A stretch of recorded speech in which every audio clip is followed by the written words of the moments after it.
This story happened in the year 1933.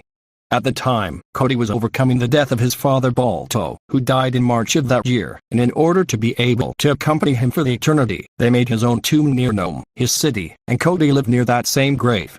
There would be no problem with that, yeah. Well, Cody had a pretty big problem. Every night he heard his father screaming. He woke him up and heard him scream, but it wasn't just screaming, it was also shrieks, desperate squeals and even roaring. It was all basically ear-splitting screamings that went on as long as it took, minutes and even hours, and all of that came from the grave of his own father. As Cody listened to all those noises, he turned on his bed and covered his ears to the point of hurting himself, but he kept listening to screams. Every time he heard him screaming, he also asked him screaming, "Dad, what's wrong with you? What's wrong? Tell me, what's wrong? Please tell me something." But it didn't work. His father kept screaming.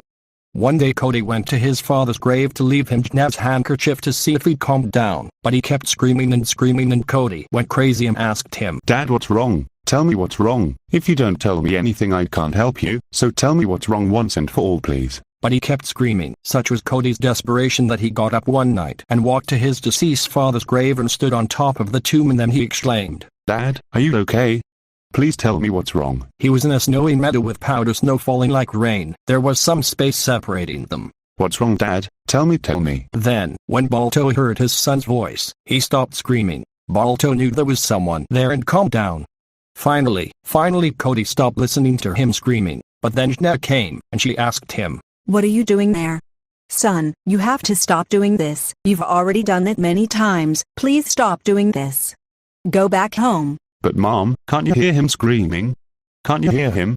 Don't you hear him, Mom?" And even though her son told her all this, Jna grabbed his arm and Cody had to get up from the grave with his legs in the bottom of the trunk full of dirt, and she had to get the dirt off him.